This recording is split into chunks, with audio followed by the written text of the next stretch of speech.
साथियों, एक बार फिर से स्वागत करता हूं आपका अपनी यूट्यूब चैनल सरकारी जॉब फाइटर पर।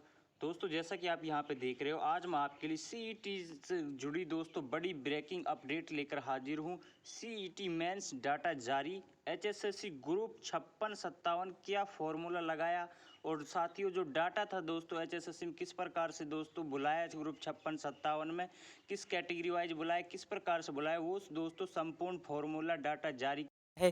ग्रुप 5657 कितने शॉर्टलिस्ट पेपर में बैठे, कितने रिपीट कितने हुए, सब दोस्तों जारी कर दिया गया है। तो दोस्तों कंप्लीट डाटा आपको आगे बताऊंगा।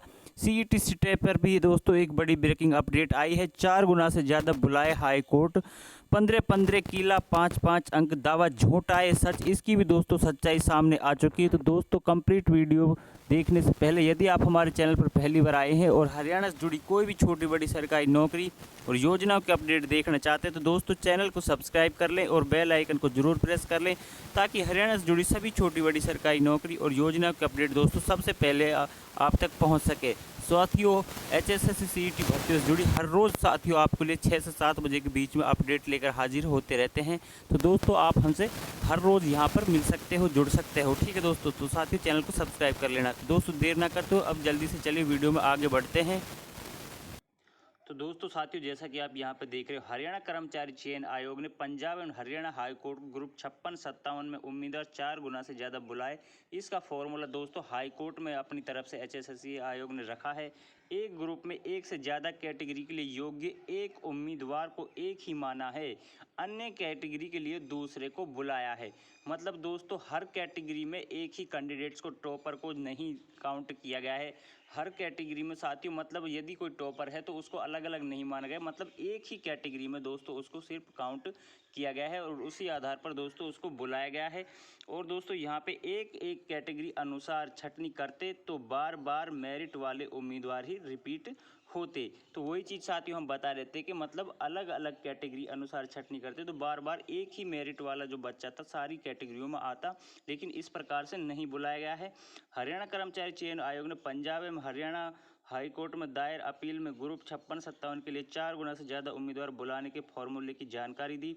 अपील में कहा कि अगर एक कैटेगरी के अनुसार बार बार उम्मीदवार बुलाते तो वही बच्चे मेरिट वाले हर बार रिपीट होते। इस एक ग्रुप में अगर एक उम्मीदवार एक से ज़्यादा बार कैटेगरी में बुलाए जाने के लिए छटनी आए तो उसे उन सभी कैटेगरियों के लिए सिर्फ एक ही उम्मीदवार माना, शेष कैटेगरी के लिए दूसरे उम्मीदवारों को बुलाया गया। इसलिए 4 गुना से ज़्यादा उम्मीदवारों को बुलाया गया। आयोग ने अपील में कहा कि सिंगल जज ने हरियाणा सरकार की दिनांक 5/5/2022 की अधिसूचना के पैरा नंबर 9 की सराहना नहीं की, जिसमें उम्मीदवारों की शॉर्ट लिस्ट का प्रावधान है, जिसके अनुसार पदों की संख्या के 5 गुना के बराबर उम्मीदवार को शॉर्ट लिस्ट किया गया। यदि 30 से कम है तो दोस्तों उसको यहाँ पे कितने बुलाया गया, 150 उम्मीदवारों को बुलाया गया, यानी कि 5 गुना को बुलाया गया। यदि संख्या 30 से 40 के बीच है तो 150 उम्मीदवार बुलाने का प्रावधान है, और यदि संख्या 40 से अधिक है तो विज्ञापित पदों की संख्या के 4 गुना बुलाने के बराबर उम्मीदवार बुलाने का प्रावधान है। यह भी प्रावधान है कि अलग अलग नामकरण, लेकिन सामान्य शैक्षणिक योग्यता वाले पदों को आग्रह प्राप्त होने पर आयोग सामान्य कौशल और या लिखित परीक्षा एक साथ रखने के लिए सक्षम होगा, मगर उनका वितरण आवंटन सफल उम्मीदवारों द्वारा दिए गए विकल्पों के अनुसार योग्यता पर ही आधारित होगा। दोनों खंडों के संयुक्त सामंजस्य पढ़ने के बाद एक उम्मीदवार जिसने एक समूह में विभिन्न श्रेणियों के पदों के लिए प्रस्तुत किया, उसे समूह के लिए सभी पदों के लिए एक उम्मीदवार अद्वितीय उम्मीदवार समूह के 4 गुना के रूप में व्यक्तिगत रूप से माना गया है। ठीक है दोस्तों, तो इस प्रकार से साथियों इन्होंने यहाँ पे बुलाया था।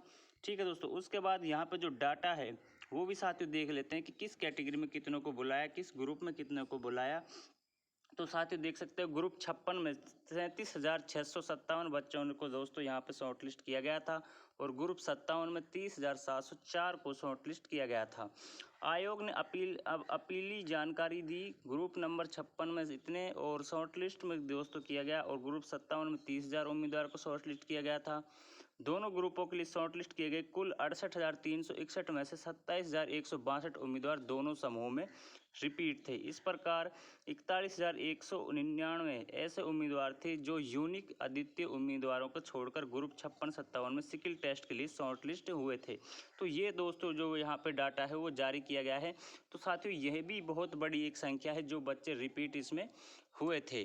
ठीक है दोस्तों, तो साथियों होना ये चाहिए था कि दोनों ग्रुपों का एक ही यहाँ पे होना चाहिए था और उसमें सारे बच्चों को एक साथ बुलाकर जो उसमें टॉपर होते उनको ही यहाँ पे सिलेक्ट करना चाहिए था। सिंगल जज चाहते थे कि एग्जाम में बैठने वालों के नाम पब्लिक हों। तो साथियों जो सिंगल बैच ने जो यहाँ पे सीटें यहाँ पे दी थी तो वो चाहते थे कि जो पूरा जो डाटा है नाम से लेकर सारी चीज़ें दोस्तों HSSC द्वारा जारी की जानी चाहिए थी, ताकि सभी को पता चला कि किस बच्चे ने गलत नंबर लिए हैं या क्या चीज़ ली है। और दोस्तों यहाँ पर जो कहा गया था कि सिंगल जज हाई कोर्ट के द्वारा कि जो प्रतिस्पर्धा है वो योग्यता के आधार पर होनी चाहिए थी, ना कि प्रतियोगिता के नाम के आधार पर। तो इस प्रकार से दोस्तों उन्होंने यहाँ पर ये सीटें लगाया था। ठीक है दोस्तों, उसके बाद दोस्तों यहाँ पे ग्रुप 56 में 33,629, ग्रुप 57 में 25,731 उम्मीदवार परीक्षा में। तो ये भी दोस्तों यहाँ पे जारी कर दिया गया है कि कितने बच्चों ने साथियों यहाँ पे परीक्षा दी थी और कितने बच्चों ने परीक्षा नहीं दी। ठीक है दोस्तों, तो उसके बाद दोस्तों यहाँ पे अब बात कर लेते हैं कि जो एक और बड़ी न्यूज़ यहाँ पे हरियाणा में जो चल रही थी कि किसी बच्चे ने जो मुख्यमंत्री का जो यहाँ पे जनसंवाद को लेकर बात हो रही थी कि किसी बच्चे ने वहाँ पर खड़े होकर पूछा था कि 15-15 किलो वाले जो बच्चे हैं वो भी साथियों यहाँ पे क्या था कि 5-5 अंक लेने का आरोप लगाया था जनसंवाद के दौरान। तो वो साथियों यहाँ पर अब क्या निकल के आया है वो मैं आपको बता देता हूँ। पहले तो साथियों आपको बता देते कि मुख्यमंत्री मनोहर लाल के सामने जनसंवाद में CET में सामाजिक आर्थिक मापदंड के गलत अंक लेने का आरोप लगाने वाले युवक नहीं दे पाया कोई भी प्रमाण। तो साथियों वो कोई भी प्रमाण प्रस्तुत नहीं कर पाया। तो साथियों कई बार क्या होता है कि गांव इतने बड़े भी नहीं होते और एक दूसरे का भाईचारा बहुत ज़्यादा होता है, लेकिन कोई घपला करता है, गलत नंबर लेता है तो बच्चे उसकी शिकायत तो कर देते हैं, लेकिन वो सामने नहीं आते या फिर किसी का प्रूफ नहीं देते, क्योंकि उसमें क्या होता है कि उसमें आपस में मनमुटाव और वहाँ पे लड़ाई झगड़ा होने का जो चांस ज़्यादा होता है। तो इसलिए वो बच्चे सामने नहीं आते और किसी का प्रूफ भी नहीं देते, मौखिक तौर पर वो बोल देते हैं या फिर साथियों वो सीक्रेट तौर पर वो साथियों होता है। और ये कार्य साथियों ये सरकार का होता है या HSSC आयोग का है कि किस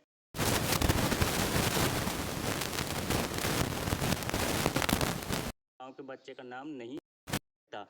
और साथियों युवक ने गुराना गांव का सबूत दे पाया और न ही CSC सेंटर वालों का। तो साथियों यहाँ पे कोई भी किसी के पचड़े में नहीं पड़ना चाहता। लिखित तौर पे या साथियों सीक्रेट तौर पर वो बच्चा कोई बता भी सकता था कि इसने गलत किया है, इसने नहीं किया है। किसी के पास कोई साथियों सबूत नहीं होता, मौखिक तौर पर ही किसी से सुन लिया होगा या उन्होंने देखा होगा। ज़्यादा करनी चाहिए थी। बुरा ने दैनिक सवेरा को खुद फ़ोन कर दी जानकारी। तो ये साथियों आज की जो बड़ी अपडेट है हरियाणा की HSSC CET एग्ज़ाम से संबंधित। तो आशा करता हूँ साथियों आपको इन्फॉर्मेशन अच्छी लगी होगी। तो साथियों चैनल को सब्सक्राइब करें और बेल आइकन को जरूर प्रेस कर लेना, ताकि हरियाणा से जुड़ी सभी सरकारी नौकरी और योजनाओं के अपडेट दोस्तों सबसे पहले आप तक पहुँच सके। तो साथियों मिलते हैं नेक्स्ट वीडियो में नेक्स्ट इन्फॉर्मेशन के साथ। जय हिंद, जय भारत।